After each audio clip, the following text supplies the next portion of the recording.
दोस्तों, खबर दिल्ली से है। दिल्ली में रेखा गुप्ता एक्शन मोड में दिखाई दे रही हैं और मैंने आपको पहले ही बताया था कि डे फर्स्ट से उनका पूरी मंत्रिमंडल सड़कों पर है, एक्शन में है और हर मंत्री अपने अपने विभाग में अधिकारियों को कसते हुए दिखाई दे। रेखा गुप्ता ने आम आदमी पार्टी का पहले स्वास्थ्य मॉडल की पोल खोली और फिर उसके बाद अब उन्होंने शिक्षा मॉडल की भी पोल खोलकर रख दी है। अपने एरिया यानी शालीमार जो बाग है, उस शालीमार बाग के एरिया में सरकारी स्कूल में गई, मीडिया साथ में था और मीडिया के सामने हमने देखा सब लोगों ने कि वहां बच्चों के लिए पीने का पानी तक नहीं था। वॉशरूम में हाथ धोने के लिए पानी नहीं था, वॉशरूम में गंदगी थी। सवाल उठता है कि जिस मॉडल का नाम लेकर के अरविंद केजरीवाल पंजाब तक में अपनी सरकार बना ले गए, पूरी दुनिया में अपनी पीठ थपथपा रहे थे खुद ही, और ये आम आदमी पार्टी वाले कहते थे हमने तो वर्ल्ड क्लास हमारे मनीष सिसोदिया ने शिक्षा मॉडल दिया है, हमारा तो स्वास्थ्य मॉडल दुनिया में नंबर 1 है जी, हम तो साहब, हमारी तो विदेश के अखबारों में खबर छप रही है।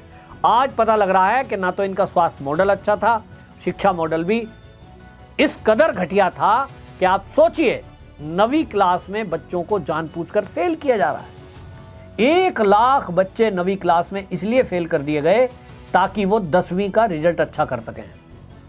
सोचिए, एक बच्चे की लाइफ खराब कर दी इन्होंने अपना रिकॉर्ड बनाने के चक्कर में। 350 के करीब स्कूल बंद हो गए। क्यों?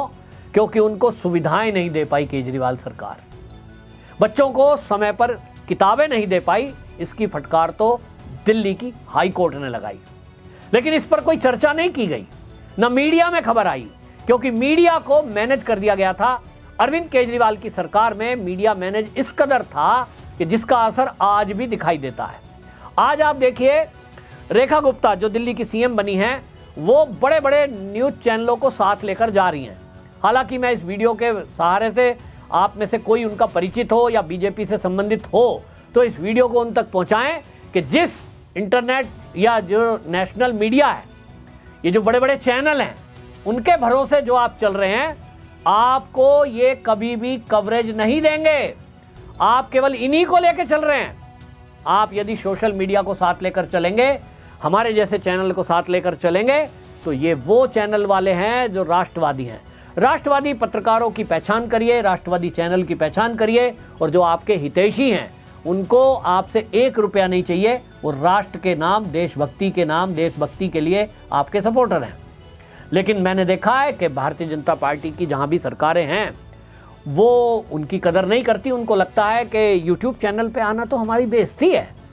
इतना छोटा चैनल, ओहो, 40 लाख बस सब्सक्राइबर हैं, 1 लाख हैं यूट्यूब चैनल, ऐसा पूछते हैं और नाक बनाते हैं। उसी चैनल ने, आप देखिए, अरविंद केजरीवाल नेशनल मीडिया को मैनेज करके मुख्यमंत्री बन गए, 3 बार बन गए, पंजाब में सरकार बना दी और मोदी को सीधी सीधी चुनौती तक दे डाली लोकसभा चुनाव में। ये बात अलग है कि वो सब जमानत जब्त हुई, लेकिन एक हाइप क्रिएट कर दिया कि भाई अरविंद केजरीवाल तो बस राजनीति बदलने आए, इन जैसा कोई नहीं।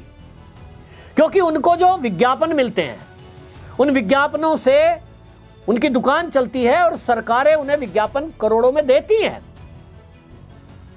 और इसीलिए आज दिल्ली के अंदर रेखा गुप्ता कितनी मेहनत कर रही हैं, पर डे हॉस्पिटलों में जाना, स्कूल में जाना, जगह जगह रेड मारना, और हो क्या रहा है, केवल उनके एक्स पर पोस्ट देख लीजिए या उन्हीं का बीजेपी का जो हैंडल है उससे कुछ वीडियो देख लीजिए।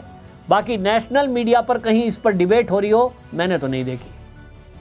डिबेट करते हैं तो इस तरह से करेंगे कि एक आम आदमी पार्टी का बिठा दिया, एक बीजेपी का बिठा दिया, एक कांग्रेस का बिठा दिया, और फिर सवाल करेंगे, देखो जी रेखा गुप्ता ने आपकी पोल खोली है, इस पर आप क्या कहेंगे। और आम आदमी पार्टी वाले बोलते हैं 2500 कब देंगे, बस एंकर इसमें इल्जा देता है, बताइए जी 2500 कब देंगे। आम आदमी पार्टी का प्रवक्ता पूछ रहा है। अरे प्रवक्ता के पूछने की हैसियत क्या है, 2500 कब देंगे, पहले आप जो मुद्दा है उसकी बात बताइए कि स्कूलों में 350 स्कूल दिल्ली में कैसे बंद हो गए। आप तो कह रहे थे वर्ल्ड क्लास हमारा सिस्टम है, 1 लाख बच्चे कैसे फेल हो गए, बच्चों को किताबें कैसे नहीं मिली, स्कूल में पीने का पानी कैसे नहीं है।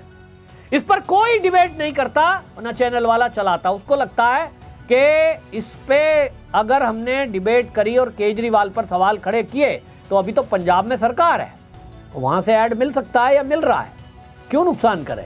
और इस मुद्दे को यहीं रहने देते हैं, बीजेपी आपको लड़ने देते हैं, हम शांति से बरकरार रखते हैं, खुलासा नहीं करेंगे। और इसलिए रेखा गुप्ता इतनी मेहनत कर रही है लेकिन खुलासे उस कदर नहीं हो रहे हैं। लेकिन मंत्रिमंडल में जितने मंत्री हैं मैं उनको देख रहा हूं, अब इसमें जितने भी मंत्री हैं कितनी मेहनत कर रहे हैं। मैंने प्रवेश वर्मा जी को देखा है, यमुना में जा रहे हैं, सड़कों पे गड्ढे ठीक करा रहे हैं। कपिल मिश्रा को देखा है, रात के 11 बजे गए, लेकिन क्या वो कहीं खबर है कि कपिल मिश्रा जो कानून मंत्री हैं वो रात के 11 बजे अपने क्षेत्र में भ्रमण कर रहे थे। एक हल्की सी बाइट आकर रह गई और उस पर कहीं कोई हाईलाइट नहीं है। जबकि अरविंद केजरीवाल की जब सरकार चल रही थी, इनके मंत्री ने धेलों का काम नहीं किया, केवल सिवा भ्रष्टाचार के और कुछ किया नहीं।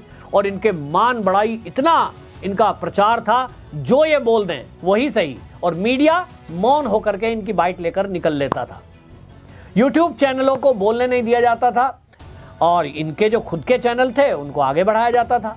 फर्स्ट क्लास मीडिया मैनेज जो करने का काम है, या तो वो कांग्रेस पे आता है, वामपंथियों पे आता है, या तो आप पार्टी पे आता है। भारतीय जनता पार्टी इससे कुछ सीख लेना नहीं चाहती शायद, और इसीलिए आज भारतीय जनता पार्टी ने जो सीएजी की रिपोर्ट है उस पर कितनी चर्चा हुई, सदन का सत्र चला, सदन के पटल पर रख पाए, लेकिन उसके आगे क्या हुआ? कुछ नहीं।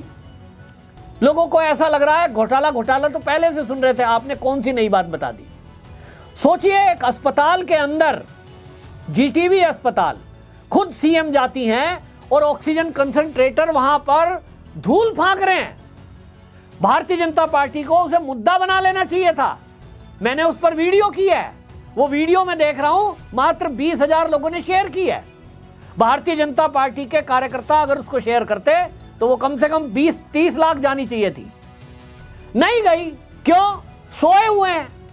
और ये इतना बड़ा मुद्दा है कि ये इस मुद्दे पे वो कह सकते थे कि अरविंद केजरीवाल ने कोरोना काल में ये जो ऑक्सीजन कंसंट्रेटर हॉस्पिटल में रखे थे, धूल फांक रहे थे, ताला लगा रखा था, पीपीई किट में ताला लगा रखा था, सड़ा दिया। इनकी वजह से दिल्ली के अंदर सैकड़ों लोगों की मृत्यु हो गई और इसके लिए अरविंद केजरीवाल जिम्मेदार है। मांगे उससे फांसी की काम करें, एक एफआईआर दर्ज करें, बनाएं नैरेटिव। लेकिन वो विपसना के लिए पंजाब में जाएंगे, उनकी गाड़ी पे चर्चा कर रहे हैं। 10 गाड़ी थी कि 15 गाड़ी थी, अब उसका काउंटर तो आना ही था, हमें पता था। काउंटर आया कि साहब योगी की गाड़ी गिन लो, अभी ये मोहन भागवत जी की गाड़ी गिन लो, गाड़ी का काउंटर गाड़ी से करा दिया, मुद्दा खत्म। और इसीलिए मैं फिर से कह रहा हूं, दिल्ली की सरकार जिस तरह से काम कर रही है वो एक्शन मोड में है। रेखा गुप्ता जी का जो काम है और जो उन्होंने खुलासे किए हैं, चाहे उन्होंने ईडब्ल्यूएस को लेकर एडमिशन की बात की हो, चाहे उन्होंने अभी हॉस्पिटलों में जो 6 महीने से वेतन नहीं मिला है उसकी बात की हो, लेकिन कहीं ना कहीं मैसेज देने में भारतीय जनता पार्टी की सरकारें फेल हैं। जिन भी राज्यों में भारतीय जनता पार्टी की सरकारें चल रही हैं, मैं एक्टिव पत्रकार हूं और हमेशा सोशल मीडिया पे एक्टिव रहता हूं, मुझे तो नहीं दिखती। योगी जी का काम जरूर दिखता है, योगी जी का प्रचार होता रहता है, लेकिन उनके भी बारे में वैसी जो पॉजिटिव चीजें आनी चाहिए विकास की, बस मीडिया को चाहिए बुलडोजर एक्शन। अभी ये उसको कुछ कह दिया, इसको जेल भेज दिया, इसके अलावा बाकी मुद्दा नहीं है। जबकि मुद्दे क्या क्या होने चाहिए थे, मैं इस पर कहीं अलग से चर्चा करूंगा। मुझे कोई पूछेगा, सलाह देगा तो सलाह दूंगा, मैं फ्री की सलाह दूं तो उसकी कोई कदर नहीं होती। योगी जी कुंभ से महाकुंभ पर जो चर्चा करनी चाहिए थी अगर करते तो वहां इतना कंटेंट था कि जिससे योगी जी जो है वो इतना बड़ा कद उनका हो जाता कि शायद पूरी दुनिया उनकी तरफ ये देखती कि एक नेता ऐसा भी है कि इतना बड़ा काम हो सकता है। हालांकि थोड़ा सा टच योगी जी ने उसको किया है नाव वाले मुद्दे को लेकर, लेकिन उसमें भी वो घिरते नजर आ रहे हैं। कुल मिलाकर दिल्ली की बात यह है कि दिल्ली में जो सरकार है, रेखा गुप्ता, मुझे दिखाई दे रहा है कि महिला होने के बावजूद भी जिस तरह से वो पहले एबीवीपी में भी एक्टिव रही हैं, वो दमखम उनके अंदर आज भी दिखाई देता है। अधिकारियों को पूरा टाइट किया हुआ है और आम आदमी पार्टी तो उनके एक्शनों से बौखला गई है। उनको समझ नहीं आ रहा कि इसे काउंटर कैसे करें, तो बस 2500 का प्ले कार्ड लेकर निकले हुए हैं। 2500 कब मिलेंगे, कैसे मिलेंगे, ये तो रेखा गुप्ता बताएंगी, लेकिन उस पर भी कहीं ना कहीं भारतीय जनता पार्टी की रेखा गुप्ता सरकार घिरी हुई दिखाई दे रही है। जबकि इनको अग्रेसिव मोड में होना चाहिए। और रेखा गुप्ता जी की ये तारीफ है कि जिस तरह से उन्होंने मात्र अभी 10 दिन के अंदर, चाहे वो प्रवेश वर्मा हो, यमुना से अंदर उन्होंने 350 मीट्रिक टन कचरा साफ कर दिया है, लेकिन उसके बावजूद भी मीडिया उस पर चर्चा नहीं कर रहा है। रेखा गुप्ता जी के द्वारा जो खुलासे हुए हैं उस पर भी बहुत ज़्यादा चर्चा नहीं है, जबकि इस पर आम आदमी पार्टी का कोई प्रवक्ता टीवी डिबेट तो छोड़िए, सड़क पर नहीं निकल सकता था अगर उससे मौतों का जिम्मेदार ठहराकर आंकड़े पूछे जाते। मुझे इस बात का दुख है कि भाई ये जो हो रहा है ये नहीं होना चाहिए था, लेकिन रेखा गुप्ता जी को देखते हुए मैं इतना ज़रूर कह सकता हूं कि आने वाले दिनों में आप देखते जाइए कि वो केजरीवाल के भ्रष्टाचार के खुलासे भी करेंगी और यहाँ जिस तरह की अनियमितताएं हैं उनको ठीक भी करेंगी, और एक नई दिल्ली, नई तरह की दिल्ली जिसकी कल्पना हम सब करते हैं, वो आपको अगले आने वाले कुछ दिनों में दिखाई देगी। लेकिन समय तो देना ही होगा। विपक्ष को भी मैं ये कहना चाहता हूं कि जो विपक्ष यमुना पर वीडियो रोज बना रहा है, अभी उनसे कूड़े के पहाड़ पर वीडियो बना रहा है और फालतू की सवाल उठा रहा है जो 11 साल में केजरीवाल नहीं कर पाए, तो आप रेखा गुप्ता से कम 11 महीने तक तो सवाल पूछने के हकदार नहीं हैं। रेखा गुप्ता जी को जब 11 महीने राज करते हुए दिल्ली में सीएम बने हो जाएं, तब आप देखना कि रेखा गुप्ता जी ने कितना काम किया, कितने वादे पूरे किए। तब तक कम से कम आम आदमी पार्टी को तो सवाल उठाने का सवाल ही नहीं है। आपकी क्या राय है कमेंट बॉक्स में ज़रूर बताएं, और इस वीडियो को कम से कम भाजपा वालों तक तो ज़रूर पहुंचाएं, मैं समझता हूं। आपकी क्या राय है कमेंट में ज़रूर बताएं। वंदे मातरम।